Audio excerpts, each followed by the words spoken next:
Okay, good afternoon, everyone. We have said time and again that in this administration there will be no problem too big for us to take on and no issue too small for us to focus on.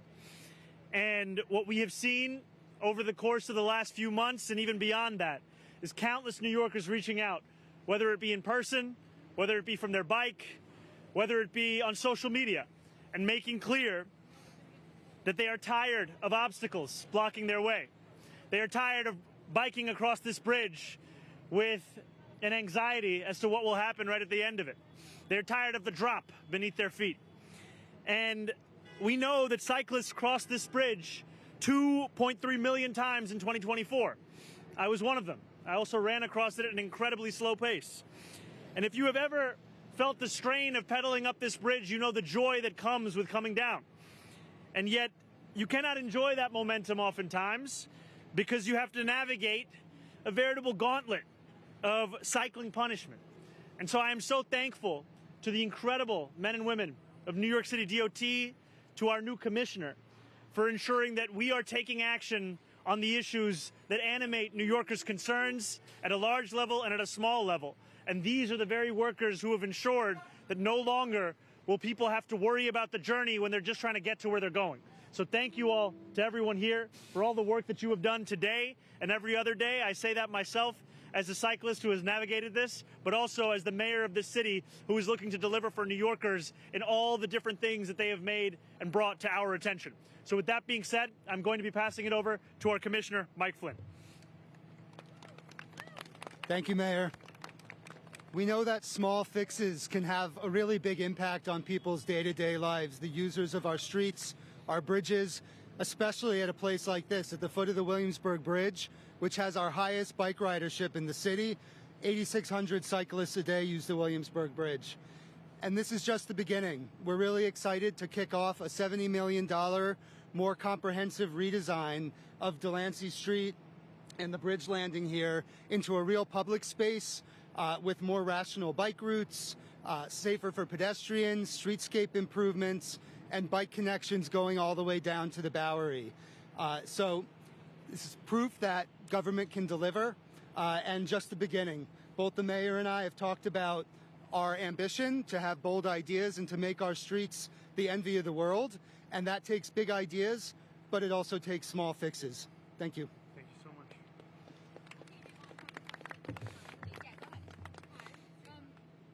How's it going, Streets Vlog? I'm wondering if you saw our social media video about this bridge entrance, and I'm also wondering why can't you actually remove the concrete barrier that's around? I know safety reasons has been something that's been put out there, but I'm curious, what are the safety reasons to actually opening that up versus just doing two holes? Yeah, that's my first question. I have a follow-up. So I have to be honest, I don't know that I saw the video, but I can tell you that I've seen many, many videos and many tweets, and also heard from many New Yorkers, as well as experienced this myself. And I love biking across the city, and I also know that we make it more difficult than it needs to be. And so as the commissioner said, this is not going to be the extent of the work that we do, but when we were having conversations about what these first few days of the administration could look like, we realized that in fact this is something that need not wait even for us to have the additional conversations about larger streetscape changes right here and across the city. This is something that we can do immediately, and so that's what we've done. And in regards to the two openings, I know there's already a plan out there for this capital project, and it will only open up two small openings, and it's been constantly stated that that's because of security reasons. Can you elaborate on what those security reasons are? I don't know if somebody else here knows about that. I can tell you that'll be part of the conversations we're going to be having moving forward. And what about criminal summonses? This has been an area where the NYC has set up and given cyclists on e-bikes and regular bikes criminal summonses. Is that something that's going to stop under your administration? You know, I've said very clearly that time and again we have created infrastructure issues for cyclists that we are then ticketing them for, where it is easier to be out of compliance with the law than be in compliance with the law. And so one of the main directives that I am giving to my DOT is for us to actually make the common sense changes in the infrastructure we see, such that cyclists are able to just get around this city. And I've said that over the course of the campaign, and now we're actually doing it. Thank you. This is relatively on topic. The administration had a public realm czar. Is that something that you're going to keep? Are you going to do something similar to that? I think we've made the personnel announcements that we have to share at this time, but we will be sharing more as well as any structural changes. about biking over the bridges. One way New Yorkers do that is through the Silver City Bike e-bikes. Yes. You're going to keep the speed 15 miles an hour. City Bike just increased their fees, though. You're paying more for a slower bike. Are you going to fund City Bike with city funding? What's your plan to make City Bike more accessible, cheaper for New Yorkers? Walaikum salam. How you doing, brother? That is going to be one of the many conversations we're having, and I say that as someone who apparently I have 344 lifetime points as a city bike rider myself, and I can tell you that we want to incentivize people biking across the city. We don't want it to be something that they are doing in spite of everything that they are facing.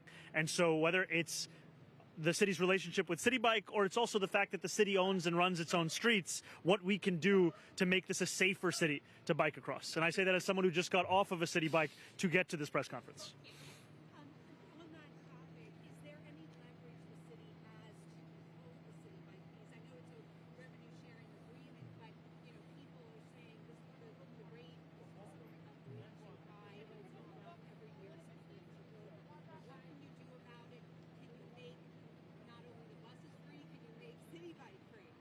So I make promises that I intend to keep, and the promises that I've made over the course of the campaign, specifically on making the slowest buses in America fast and free, is one that we are fully intending to fulfill. I can tell you as a city bike rider myself that these are not intellectual issues that New Yorkers are facing. They face them every time they take out their phone or they have their key fob and they unlock that bike. And we know that that's even felt at a higher level when you're not a City Bike member. So look, the city has entered into an agreement with City Bike prior to my being the mayor. This is going to be one of the focuses of our administration, to figure out how we can not only make it safer, but also more affordable to ride a bike across the city. Hi, Mayor. Just a follow-up on the criminal summonses question. I think you said yesterday to a reporter that you don't think that criminal summonses are the way to go for cyclists. Yes. Your commissioner just rolled out this policy to give criminal summonses to bikers, e-bikers, give regular tickets to drivers. Is this something you've talked to her about? Are you going to take any steps to change this policy? Like, what's the future of this policy? These are part of the conversations that we're having. I made myself clear yesterday and even prior to that. And I also think what we need to do is, in addition to the question of what kind of a summons, we also have to make it easier to be a cyclist in compliance with the law. Because I will tell you that you will find a cyclist biking on a pavement, and sometimes when you ask them why they're doing so, they'll point to the car that's driving in the bike lane.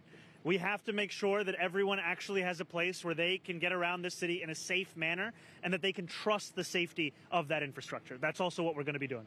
Yeah. Hey, can you talk a little bit more about why you signed an executive order to have your members of your administration looking to ending solitary confinement and look at Rikers Island? Yes, absolutely. I was elected by New Yorkers in large part because of the values that we put forward, the policies, but also my commitment to being honest with them.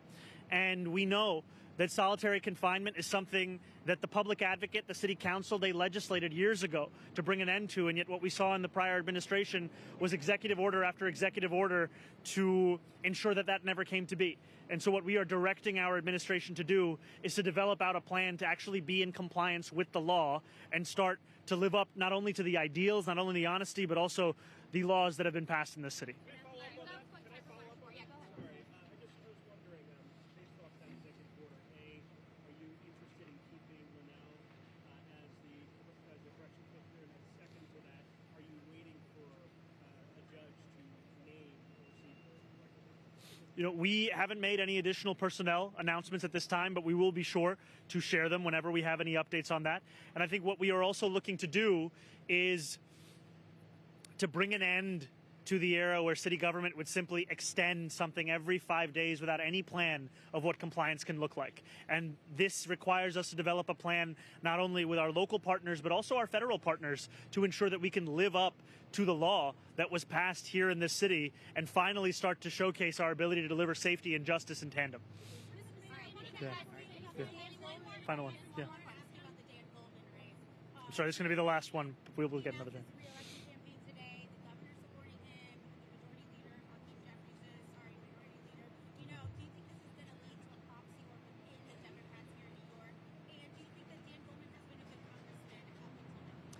I am proud to support our former controller, Brad Lander, in his run for Congress. I'm proud to support him because of his honesty, his sincerity, and the vision that he has shared with New Yorkers at both a city council district and a citywide level, time and time again. And in a moment when so many New Yorkers, especially working class New Yorkers, are asking themselves, who will stand up for them in a moment as difficult as this one, I know that the answer is Brad Lander as the next congressman for that district. Thank you all so much. Thank you, guys. Who's going